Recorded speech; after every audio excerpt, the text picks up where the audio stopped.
Hello mga kakabsat, so magandang gabi po sa inyo lahat. At syempre, panibagong vlog naman po ang gagawin natin at the same time. At ang pag-usapan po natin ngayon is yung kaguluhan ngayon na nangyayari sa United States of America. So mga kakabsat, ipapakita ko po sa inyo yung riot na nangyayari ngayon sa kasalukuyan na malapit po sa White House. So mga kakapsat, pinapayaw po natin ang ating mga kapwa Pilipino na doble ingat sapagkat hindi po natin alam kung saan pa mapupunta itong kaguluhan na to. So ito mga kakapsat, panoorin ninyo ang riot na malapit po sa White House. Will we hear from the President of the United States today?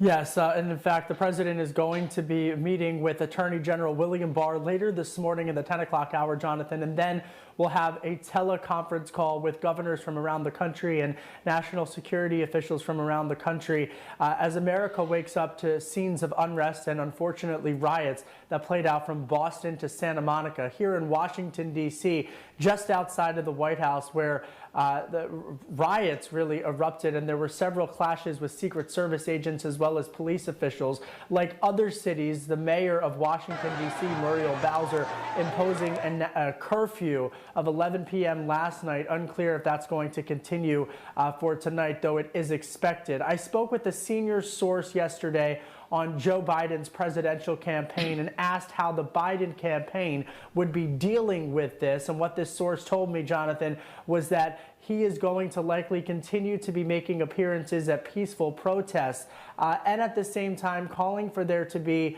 some type of criminal justice reform, significant reform.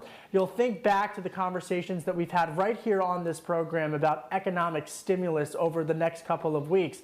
I'm told that the next vehicle that could come through is now very likely going to have to include some type of reform to address the killing of George Floyd. This is a significant moment in civil rights history as well as a significant moment in American politics that is divorced entirely of the economic reality on Wall Street.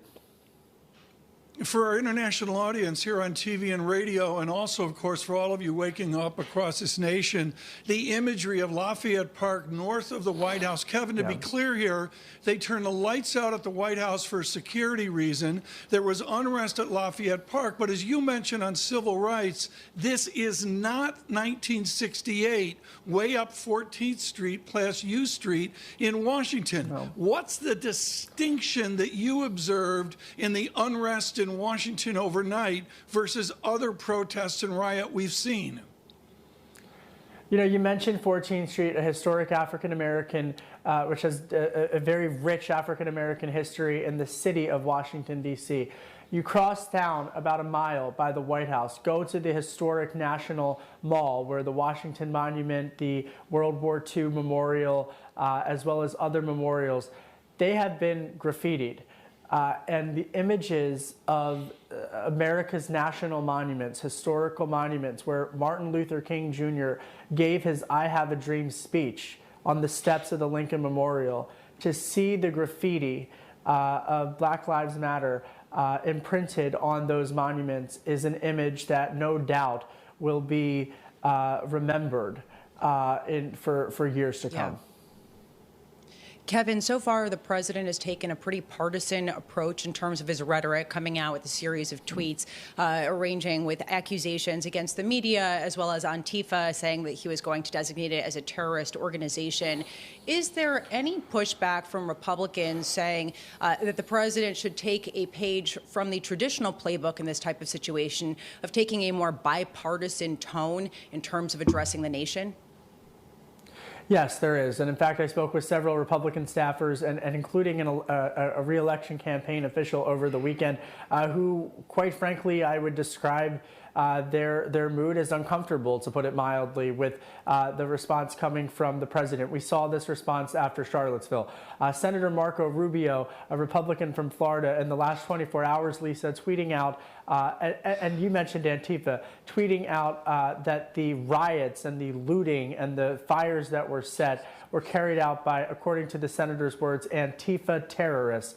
This as the president, as you mentioned, tweeting out yesterday that Antifa he has labeled a terrorist organization. Susan Rice, who is an African-American and also the former President Barack Obama's national security advisor, speaking on CNN over the weekend and saying that she believes that there could be foreign adversaries, including Russia, that have fueled the rioting aspect of these protests. She also said that she would be comfortable with labeling Antifa a terrorist organization. She is a prominent Democrat voice in Democratic national security circles. So I think I say all of this because I think that over the next 24 to 48 hours, it's going to be imperative on behalf of the administration and Democrats to get to a point to separate out the violence from the peaceful protests. 1, 2, 3.